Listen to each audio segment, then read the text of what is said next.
नमस्कार, बहुत स्वागत व्यूअर्स आप सभी का। आप देख रहे हैं आपका प्रोग्राम कहानी कुर्सी की। मैं हूं सौरभ शर्मा आपके साथ। कहानी कुर्सी की में आज सबसे पहले हम बात करेंगे महाराष्ट्र के महाचुनाव की। वोटों से पहले इस वक्त टिकटों के बंटवारे की बारी है और धनाधन टिकट बांटे जा रहे हैं। अनाउंस हो रहे हैं उम्मीदवारों के नाम और उसके बाद नामांकन हो रहे हैं और नामांकन की आखिरी तारीख भी आ चुकी है। अब इस सब के बीच में कौन सी पार्टी किस पर भारी, यही सबसे बड़ा सवाल है और जनता के मन में क्या चल रहा है। हमने अभी एक पूरे दिन का कार्यक्रम भी मुंबई में किया तो वहां से भी बहुत सारी बातें पता चली हैं। और राहुल गांधी अपनी चुनाव समिति की मीटिंग में थे, वहां से खबर आई कि बहुत नाराज हो गए। हालांकि बाद में उस पर क्लैरिफिकेशन भी आया, इसकी बात भी हम लोग करेंगे। महायुति के अंदर मतलब बीजेपी, शिवसेना और एनसीपी के बीच में भी क्या सब कुछ ठीक नहीं चल रहा है, इसके हवाले से क्या खबरें हैं वो भी आपको बताएंगे। बहुत सारे मुद्दे हैं बात करने के लिए, तो शुरुआत यहां से होगी। इसके बाद फिर उत्तर प्रदेश के उपचुनाव में क्या चल रहा है वो आपको बताएंगे। दिल्ली में क्या वाकई अरविंद केजरीवाल के ऊपर कोई हमले जैसा कुछ हुआ था क्या, या वाकई वो जनता का विरोध था जो बीजेपी कह रही है, आम आदमी पार्टी कह रही है अरविंद केजरीवाल को मारने के लिए लोग आए थे, जान से मारने की साजिश की जा रही है उनके खिलाफ। इसकी बात भी हम लोग करेंगे आगे। लेकिन आइए पहले महाराष्ट्र से शुरुआत कर लेते हैं। आपको मैं मेहमानों से मिलवा दूं। आरती टीकू सिंह जी हमारे साथ हैं। आरती जी बहुत स्वागत है आपका। हमारे साथ अवधेश कुमार जी हैं प्रोग्राम में, अवधेश जी का बहुत स्वागत है। समीर चौगांवकर साहब स्टूडियो में, समीर जी बहुत स्वागत। और हमारे पॉलिटिकल एडिटर देवेंद्र पराशर आ चुके हैं। देवेंद्र आपका बहुत स्वागत है। देखिए महाराष्ट्र के अंदर वहां सबसे ज्यादा चर्चा मैं आपको बताऊं सर, हम लोग अभी होकर के आए, पूरा दिन किस बात की हो रही थी कि ऐसा क्या संजय राउत और नाना पटोले के बीच में ऐसा क्या हुआ कि नाना पटोले फिर गायब हो गए बातचीत से 3 दिन के लिए। और संजय राउत ने कहा था भाई ये महाराष्ट्र के कांग्रेस नेताओं को कुछ समझ में नहीं आता है, बार बार फोन लगाते हैं। वहां पता चला मामला तो बहुत आगे बढ़ गया था। मतलब आप समझिए, कम कह रहा हूं, समझिए ज्यादा सर। मामला बहुत आगे बढ़ गया था और नाना पटोले तो ये तक बोल गए कि भाई अच्छे से समझा दिया मैंने संजय राउत जी को, समझाना पड़ता है कभी कभी। और ये कहा उन्होंने कि कोई मेरी मां को गाली देगा, अगर पार्टी मेरी मां है और अगर कोई मेरी मां को गाली देगा तो मैं सुनूंगा नहीं। इतनी एक्सप्लोसिव बात सर हुई है वहां पर। तो अब अगर ये सब हो रहा है टिकट बंटवारे के बीच में, तो इलेक्शन लड़ने तक क्या क्या होगा, ये सवाल तो बनता है। दूसरी ओर मुख्यमंत्री जी उस दिन यहाँ दिल्ली में थे, अमित शाह जी की बैठक में थे, तो वो कार्यक्रम में नहीं आए थे। लेकिन पता चला कि वहां भी शायद ठीक सब कुछ नहीं चल रहा है सीट बंटवारे को लेकर। उनकी महत्वाकांक्षाएं काफी हैं। वो चाहते हैं कि भाई ज्यादा से ज्यादा सीटों पर वो लड़ें, 100-120 तक वो उम्मीद चाह रहे हैं मुझे सीटें मिल जाएं। ऐसी चर्चाएं हैं लोगों के बीच में। बीजेपी इतनी सीट जाहिर है उनको दे सकती नहीं किसी भी सूरत पर, तो शायद उनको साफ साफ बता दिया गया है। तो इस पर मुझे लग रहा है वो भी थोड़े हतोत्साहित होकर के दिल्ली से लौटे हैं। इस सब की बात करेंगे, लेकिन आप जरा संजय राउत की बात पहले सुन लीजिए। संजय राउत जी इज बैक टू फॉर्म। बीच में उन्होंने कहना शुरू कर दिया था नहीं अभी कांग्रेस पार्टी का हाईकमान तो दिल्ली है, कोई बात नहीं, वो लोग तो वहीं फोन करेंगे। अब वो कह रहे हैं राहुल गांधी जी जानते हैं कौन कितने पानी में है। हरियाणा में भी इनके लोगों ने इनके साथ यही किया था, कहा नहीं साहब हम जिता देंगे, सब हो जाएगा। सबको पता चला वहां क्या हो गया, मिलकर लड़ लेते तो बात कुछ और होती। और सबका साथ सबका विकास के नारे की जरूरत यहां सबसे ज्यादा है, हमारे बीच में लोगों को सबसे ज्यादा है। तो संजय राउत को सुनिए आप, उसके बाद बात करेंगे महायुति के नेता क्या बोल रहे हैं। महाराष्ट्र में 3 पार्टियां प्रमुख है और मजबूत है, कांग्रेस, पवार साहब के एनसीपी और उद्धव जी के नेतृत्व वाली शिवसेना। मुझे लगता है तीनों को लगभग समान सीटों का बंटवारा हुआ है और ठीक है। और राहुल गांधी जी बहुत ही संयमी नेता है, उनको महाराष्ट्र की राजनीति के बारे में पूरी जानकारी है, कौन कितने पानी में है ये भी मालूम है। हरियाणा में तो पूरी सीटें कांग्रेस ने लड़ी थी, हरियाणा में पूरी सीटें कांग्रेस ने लड़ी थी ना, सरकार नहीं आ पाई। तो सबको साथ लेकर चलना चाहिए, सबका साथ सबका विकास, ये नारे की अगर किसको जरूरत है तो महाविकास आघाड़ी को है। भाई नारा हो तो ऐसा कि आपका विरोधी भी नारे वही नारे दोहराए, क्या देवेंद्र? और उसमें भी अगर संजय राउत जैसा विरोधी अगर इस नारे को दोहरा रहा हो ऐसे माहौल में, तो समझा जा सकता है कि वो पीड़ा उनकी कितनी ज्यादा है। सौरभ, और जैसा कि पहले आप बता रहे थे वो वाकई बड़ा दिलचस्प था कि नाना पटोले ने ये कहा कि मेरी पार्टी को, मेरी माँ को कोई गाली दे दे तो मैं सुनूंगा नहीं। मतलब क्या करूंगा उसके बाद? किया उन्होंने वो किया गया है। मतलब बात कहने सुनने तक तो रही नहीं, उसे आगे कहने भागना सुनने पड़ा तक नहीं रही है, बात आगे बढ़ी है, शर्तिया तौर पर आगे बढ़ी। और सोचिए कि प्रदेश में अगर टिकट बंटवारे के समय चुनाव सामने हो, चुनाव की तारीख सामने हो, और अगर बड़े नेताओं के बीच में इस तरह की चीजें हो रही हैं, तो फिर जो महाअघाड़ी है वो किस कदर बिखरी हुई है।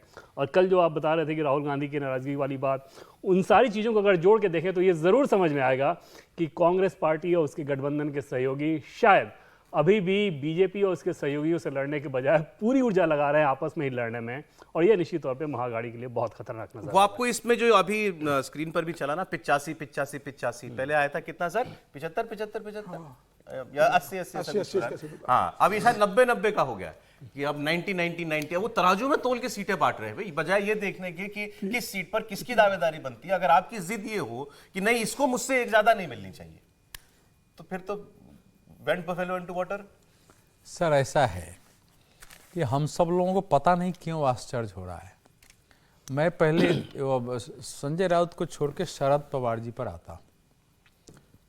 एक तेरा बड़े बूढ़े हम लोग भी होंगे, इसलिए कोई किसी के बुढ़ापे पर टिप्पणी नहीं है, लेकिन एक 83 वर्ष का बूढ़ा बुजुर्ग आदमी, दुर्भाग्य से उनके मुंह में कैंसर हो गया, जो ठीक से भाषण भी नहीं दे सकते, बैठ के पत्रकार वार्ता को भी संबोधित नहीं कर सकते, जिनकी पार्टी अपनी ध्वस्त हो गई, मैक्सिमम मतलब 85% से ज़्यादा विधायक और सांसद तक साथ छोड़ के चले गए हों, अगर वो इस समय महाराष्ट्र की राजनीति के निर्णायक हैं, जिन्होंने रात में जो है अजीत पवार से शपथ दिला करके और अपना हाथ पीछे खींच लिया, दोबारा भी अजीत पवार जी का कहना था कि उनकी हम लोग तो सहमति से आए थे, तो ये इस प्रकार के व्यक्ति अगर वहाँ की पॉलिटिक्स, संजय राउत कौन है?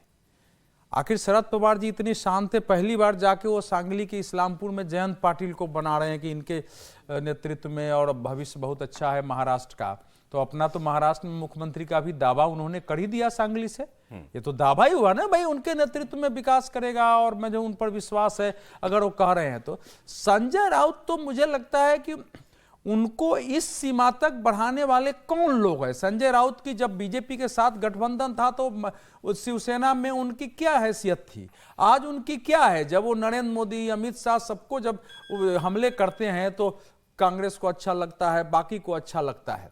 तो अब वो आपने इस सीमा तक बढ़ा दिया है कि अपने आप को शीर्ष निर्णायक मानते हैं। जिस कांग्रेस पार्टी को सबसे ज्यादा सीटें आई लोकसभा चुनाव में, आज भी मतलब उसकी हैसियत जो है, उद्धव ठाकरे की शिवसेना टूट चुकी है, शरद पवार की पार्टी टूट चुकी है, कांग्रेस और बीजेपी वहां इंटैक्ट पार्टी है, लेकिन दबाव जो है आप कांग्रेस को डाले जा रहे हैं। तो ये पॉलिटिक्स के हरियाणा, ये हरियाणा की साइड इफेक्ट है सर। केवल हरियाणा का ही साइड इफेक्ट नहीं है, ये पहले से भी थोड़ा है। हरियाणा ने उसको थोड़ा सा आगे बढ़ा दिया है कि आप कांग्रेस को दबाव में ला सकते हैं।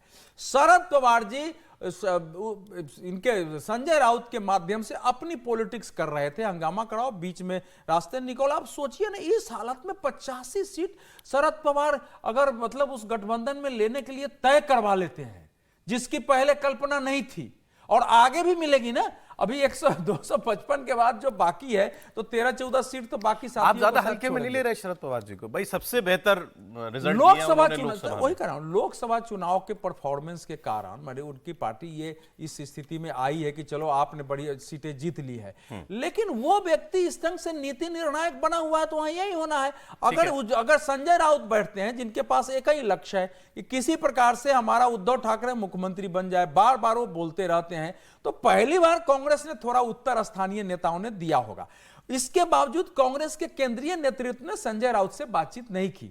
उद्धव ठाकरे दिल्ली में आए थे, पहले तो बातचीत हुई होगी, तो वहां बहुत कुछ है, इस समय बहुत कुछ चल रहा है और यह बता रहा है कि संभव है इस समय चुनाव में भले हो जाए कि अगर किसी को बहुमत नहीं आती है, जिसकी संभावना मुझे लग रही है कि आएगी, तो फिर आगे समीकरण पूरे बदल सकते हैं। साफ बताइए ना कौन आएगा इनमें से उधर। देखिए, उद्धव शिवसेना का जो असली जगह है वो कहां हो सकता है, और बीजेपी की भी पहले कोशिश थी कि उद्धव ठाकरे की शिवसेना और शिंदे गुट में दोनों में समझौता हो जाए, दोनों लोग मिल के करिए। बहुत सारी बात हो भी गई थी, मैं इंडिया टीवी पर भी बोल चुका था, लेकिन बीच में चीजें फिर बिगड़ गई है। तो अभी भी जो शिंदे भी जो इस प्रकार से कर रहे हैं, तो बीजेपी भी तो कुछ सोच रही होगी ना। अच्छा, अभी जरा कांग्रेस की बात आपने कही कि कांग्रेस पर दबाव डाल रहे हैं ये दोनों मिलकर, शरद पवार और उद्धव ठाकरे की पार्टियां मिलकर। अभी दिल्ली में सीईसी हुई, चुनाव समिति की मीटिंग हुई, उसमें पहले खबर यह आई कि नाराज हुए राहुल गांधी कि भाई तुम लोगों ने फिर हरियाणा की तरह, ये मतलब ऐसा उन्होंने नहीं कहा होगा, जो खबर आई वो उसका आशय ये था कि आप लोगों ने अपनी बंदर बांट कर ली, अपने रिश्तेदारों को, सगे संबंधियों को टिकट बांट दी। इस बात से वो नाराज थे बाद में, और चले गए मीटिंग छोड़ करके, इतने नाराज थे। और वहां ये उन्होंने जरूर निर्देश दिया कि इस बार हरियाणा जैसा नहीं होना चाहिए कि आप एक जाति से अधिकांश सीटें बांट दीजिए, जैसे वहां जाटों के साथ कर दिया। ओबीसी में भी और दलितों में भी उन जातियों को भी प्रतिनिधित्व दीजिए जो मुख्यधारा में नहीं है, उनको भी टिकट मिलना चाहिए, ये उनके निर्देश थे। अब वो नाराज हुए या नहीं हुए, पार्टी तो ऑब्वियसली कहेगी नाराज नहीं, पार्टी ने कहा उनको एक कॉन्डोलेंस में जाना था इसलिए वो चले गए। जो भी है वो उस मीटिंग को आधे बीच में अधूरा छोड़ करके गए। देखिए, राहुल गांधी ने सब पहली बार नहीं कहा है। राहुल गांधी राजस्थान में हुआ तो उन्होंने अशोक गहलोत के लिए कहा कि अपने बेटे के लिए आप पार्टी को दांव पे लगा रहे हो, बेटे को लोकसभा जितवाने के लिए आपने पूरा ध्यान लगाया। मध्य प्रदेश में कमलनाथ के लिए उन्होंने जिक्र किया कि आपको अपने बेटे की चिंता रहती है। राहुल गांधी पार्टी के राष्ट्रीय अध्यक्ष रहे और अभी राष्ट्रीय अध्यक्ष नहीं है, लेकिन उनका हैसियत राष्ट्रीय अध्यक्ष से ज्यादा है। वो जो पार्टी में बोलेंगे वो ब्रह्म वाक्य होगा, उसके खिलाफ पार्टी जा नहीं सकती है, सब जानते हैं। राहुल गांधी क्यों निर्णय नहीं लेते पार्टी के अंदर कि किसको टिकट देना नहीं देना, परिवार के लोगों को अगर टिकट दिया जा रहा है तो राहुल गांधी इस बात का विरोध करे ना। राहुल गांधी खुद नैतिक रूप से कमजोर है। ये अभी की तस्वीर है वैसे, बाला साहब थोराट राहुल गांधी से मिलने पहुंचे। देखिए, बाला साहब थोराट कांग्रेस के पहले अध्यक्ष रह चुके हैं, सीनियर लीडर है, और नाना पटोले से इनकी बहुत अच्छी अंडरस्टैंडिंग नहीं रही है। दोनों के बीच विवाद का भी रहा है संगठन को लेके। नाना पटोले अध्यक्ष बने कांग्रेस के, तो उद्धव ठाकरे से उनकी बैठक के अंदर बहस हुई, संजय राउत से बहस हुई। संजय राउत ने कह दिया कि अगर नाना पटोले बैठक में होंगे तो हम बैठक में नहीं रहेंगे। दिल्ली शिकायत आई, फिर इनसे कहा गया कि आप बैठक में रहिए, नाना पटोले को आप बाहर करिए बैठक के अंदर। तो बीच में 4-5 दिन नाना पटोले बैठक से गायब रहे। बाला साहब थोराट ने वहां पर बैठक लेके समझाने की कोशिश की है। तो कांग्रेस के अंदर समस्या क्या है? देखिए, कांग्रेस भले ही लोकसभा में 13 सीटें जीती हो, कांग्रेस भले ही महाराष्ट्र में नहीं टूटी हो, शिवसेना टूट गई है और शरद पवार की पार्टी टूटी है, लेकिन अगर महाराष्ट्र में अगर आप देखोगे तो इन तीनों की राजनीतिक स्थिति एक जैसी है। विधानसभा में अगर आप सीटों भी देखोगे तो तीनों की सीटें भी एक जैसी आती है, चाहे लोकसभा हो चाहे विधानसभा चुनाव में हो। तो उद्धव ठाकरे का कहना है कि भाई भले ही आप टूटे नहीं हो, हम टूटे, लेकिन हमारा भी जमीनी स्तर पर आधार है। तो सीटों का जैसे जो सर कह रहे थे, क्या कांग्रेस पार्टी को मिलकर के बाकी दोनों ने दबा लिया है क्या? अभी तक ये बराबर की सीटें क्यों अनाउंस हो रही हैं? नहीं, मुझे नहीं लगता कि कांग्रेस को बहुत ज्यादा दबाया गया होगा। देखिए, कांग्रेस भी जानती है कि महाराष्ट्र के अंदर उनकी ऐसी हैसियत नहीं कि वो अकेले के दम पर कोई बहुत ज्यादा अच्छा प्रदर्शन करेगी।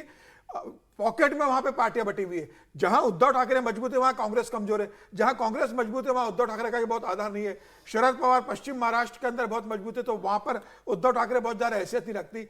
पूरे महाराष्ट्र की पार्टी अगर देखा जाए तो सिर्फ भारतीय जनता पार्टी, जिसका हर जगह कैडर उपलब्ध है। हालांकि कांग्रेस का भी कैडर उपलब्ध है, लेकिन कांग्रेस जानती है कि अपने दम पर वह चुनाव नहीं जीत सकती। लोकसभा में जो परिणाम आया है उसमें उद्धव ठाकरे और शरद पवार की भूमिका भी रही है। तो मुझे ऐसा लग रहा है कि कांग्रेस की मजबूरी है, लेकिन इतनी मजबूरी हो जाना कि आप 85 सीटों पर लड़ लो, इतनी सीटें कम कर लो, शरद पवार 85 सीटें पर लड़ ले, उद्धव ठाकरे 85 सीटें 90 सीटों पर लड़ ले, मुझे लग रहा है कि यह कांग्रेस निश्चित रूप से पीछे हटी है, इसमें कोई दो राय नहीं है। कांग्रेस अगर चाहती तो कम से कम 110-115 सीटों में, चाहे वो लोकसभा का परिणाम हो, चाहे कांग्रेस का वो जमीनी स्तर पर जो संगठन है वहां पर जिस तरीके से उनका रहा है, 115 सीटें कांग्रेस की लड़ने की स्थिति थी। लेकिन जिस तरीके से खींचकर कांग्रेस को ले आए, मुझे लग रहा है कांग्रेस कहीं ना कहीं बैकफुट की। कांग्रेस और अनडिवाइडेड एनसीपी कितनी सीटों पर लड़ते थे पहले? बराबर सीटें बांट लेते थे, 288 में से 8 या 10 सीटें दूसरे लोगों के लिए छोड़ देते रहे, चाहे फिर बराबरी पे लड़ते थे। हाँ, बराबर, चाहे प्रकाश अंबेडकर के लिए छोड़ दे, चाहे 125 सीटों पर। ये तो चलिए महाविकास अघाड़ी की बात। आरती जी, जरा 2 स्टेटमेंट हैं फडणवीस जी के, अजीत पवार जी के, वो भी सुना देते हैं, फिर क्या दोनों में से कौन सा हाउस डिवाइडेड ज्यादा दिख रहा है उसकी बात कर लेंगे। फडणवीस जी और अजीत पवार जी।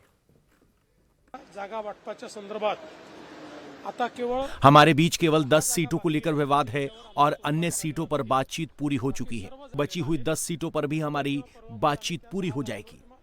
मुझे लगता है कि अब हमारे सीट बंटवारे को लेकर बहुत ज्यादा काम नहीं बचा है, जल्द से जल्द प्रक्रिया पूरी हो जाएगी। मुझे पता है कि आपका अगला सवाल होगा कि आपका सीट बंटवारे का फॉर्मूला क्या है। 10 जगह पर जब बातचीत पूरी हो जाएगी तो उसके बाद हम इसका फॉर्मूला बता देंगे। तर तो फॉर्म्युला 10 जागा ठरल्यानंतरच सांगू काय आहे।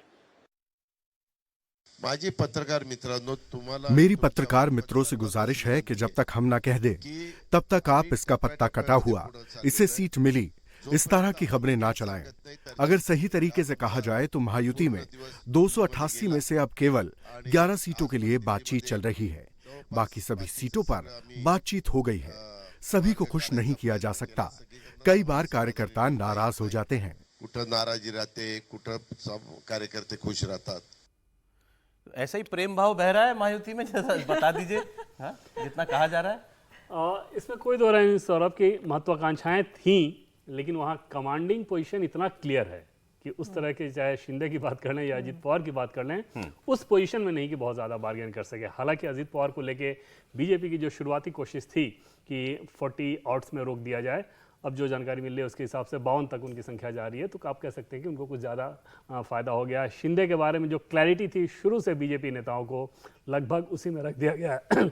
अब भले ही शिंदे के लोग, सौरभ आपको, आप क्योंकि मुंबई में थे, आपको बता रहे होंगे अंदर खाने की इतनी इच्छा है, वो इच्छा अंदर की अंदर है, उसमें कुछ होने नहीं जा रहा है। हमें तो ये बताया वो चाहते हैं मुझे 120 सीट दीजिए लड़ने के लिए, खर्चा भी सब मैं करूंगा चुनाव में। वो रात में सोने के समय ऐसा चाह सकते हैं, लेकिन सुबह उठने के समय उनको पता होगा, क्योंकि अमित शाह के सामने वो ये बात कहने की भी स्थिति में नहीं है, ऐसा लगता नहीं। और जैसा कि आपने सुना कि देवेंद्र फडणवीस ने सीधे सीधे बताया कि 278 तो क्लियर है, मतलब वहां तक कोई डिस्कशन ही नहीं है, सिर्फ 10 सीटों पे और डिस्कशन बाकी है। तो आप इससे समझ सकते हैं कि चाहे अंदर जितनी भी महत्वाकांक्षाएं आपको हो, महाअघाड़ी की तुलना में महायुति में एक चीज क्लियर है कि who is the boss. Amit Shah boss हैं, अगर वो कुछ कह रहे हैं तो बात वहीं पे खत्म हो जाती है। उसमें आप उनको समझाने की कोशिश कर सकते हैं, लेकिन दबाव में लेने की कोशिश नहीं। और ये तो बिल्कुल नहीं जैसा कि महाअघाड़ी में चल रहा है। बिल्कुल, मुझे लगता है महायुति में इनफैक्ट अमित शाह जी ने मीटिंग में बोला है कि रिबेल्स को नहीं देना चाहिए। 10 और 11 सीट्स की भी बात हो रही है कि रिबेल्स को तो बिल्कुल ही टिकट नहीं देना है, और मुझे नहीं लगता है कि उसको कोई डिफाई करेगा, उस के अपोजिशन में कोई खड़ा होगा। जो महाविकास अघाड़ी है वहाँ ये लग रहा है कि सिवाय कांग्रेस के सबने अपने कार्ड्स जो है अभी ओपन रखे हैं कि इलेक्शन के रिजल्ट के बाद किसके साथ क्या अरेंजमेंट किया जाएगा, क्या किंग मेकर की पोजीशन में कोई शरद पवार बनेंगे या उद्धव ठाकरे भी बन सकते हैं। तो मुझे लगता है ये आप लोग ने बिल्कुल सही कहा कि महत्वाकांक्षा हो सकती है कि महायुति में हो कि अजीत पवार भी चीफ मिनिस्टर बनना चाहते हैं, देवेंद्र फडणवीस, अगर बीजेपी ने बहुत अच्छा परफॉर्मेंस दिखाया, पहले से बहुत ज़्यादा अच्छा, तो वो भी उस पोजीशन में है, और एकनाथ शिंदे तो है ही। लेकिन महाविकास अघाड़ी में इस वक्त जो ये सबसे बड़ी चीज नजर आ रही है वो ये है कि किसी में कॉन्फिडेंस नहीं है कि वो वाकई एक सरकार बनाएंगे और एक जुट होके बनाएंगे। तो उसलिए लग रहा है कि महाविकास अघाड़ी में बहुत ज़्यादा उथल पुथल मची है। आपने जो स्टेटमेंट दिखाया संजय राउत का, तो मुझे लगा कि जैसे हरियाणा में जिस तरह के स्टेटमेंट्स आ रहे थे, कांग्रेस के ही लीडर, आपको याद है कि जिस तरह से शैलजा स्टेटमेंट्स दे रही थी, बिल्कुल उस तरह का एक माहौल बन रहा है कि महाराष्ट्र में महाविकास अघाड़ी जो है इस वक्त तितर बितर है, और कहीं ना कहीं एक हरियाणा को जो इम्पैक्ट हुआ है लोकल लेवल पे, कार्डर लेवल पे बीजेपी में और शिवसेना में, उसमें जो एंथुसियाज्म आया है उसकी वजह से कांग्रेस बैकफुट पे है, और शरद पवार अपनी बेटी का सर्वाइवल पॉलिटिकल फ्यूचर देख रहे हैं, और उद्धव ठाकरे जो उनकी महत्वाकांक्षा तो है ही, इसी वजह से वो निकले अपनी आइडियोलॉजिकल जो पार्टी थी और बीजेपी के साथ जो उनका हिस्टोरिकल अलायंस है उससे निकल गए। किसी में कॉन्फिडेंस नहीं दिख रहा है उस तरफ, और मुझे लगता है कि ये लैक ऑफ कॉन्फिडेंस जो है उसकी वजह से महाविकास अघाड़ी मुझे नहीं लगता है कि बहुत अच्छा परफॉर्म कर रही है। आपको लगता है, जैसे अभी सर कह रहे थे कि मतलब मान लें एक सिचुएशन बनती है कि मेजॉरिटी नहीं आती है किसी को सच, तो लोगों को इधर से उधर जाने में भी दिक्कत नहीं होगी? हाँ, मुझे नहीं लगता है कि पोस्ट इलेक्शन कोई दिक्कत होगी। जिस तरह के स्टेटमेंट्स आ रहे हैं और जिस तरह के का झगड़ा दिख रहा है एमवीए में, वो साफ दिखा रहा है कि ये शरद पवार और उद्धव ठाकरे ने कोई ऑप्शन बंद नहीं किया है अभी पूरी तरह से। बेशक वो वोटर्स के सामने जाएंगे और एज अ ग्रुप जाएंगे, एज एन अलायंस जाएंगे, लेकिन कहीं ना कहीं पीछे से उन्होंने दरवाजे खुले रखे हैं। ठीक, अच्छा, ऐसा नहीं है कि ये महाविकास अघाड़ी में सरदर्दी इन तीनों के अब ब्रेक का समय हो गया, यही बात करेंगे ब्रेक के बाद भी। तो इसी पर मैं वही कह रहा था, इन तीनों के बीच में ही कुछ प्रॉब्लम चल रहा, वैसा नहीं है। अब जैसे समाजवादी पार्टी अखिलेश यादव जो है वो अपने 5 कैंडिडेट डिक्लेयर कर चुके हैं, मांग रहे हैं 12। अब उन्होंने कहा कि भाई आप मुझे बताओ, क्लियर करो आप कितनी सीट दे रहे हो, नहीं तो मैंने अभी 5 डिक्लेयर किया है, मैं 25 सीटों पर कैंडिडेट उतार दूंगा। खुलकर, मतलब ब्लैकमेल चल रहा है खुलकर।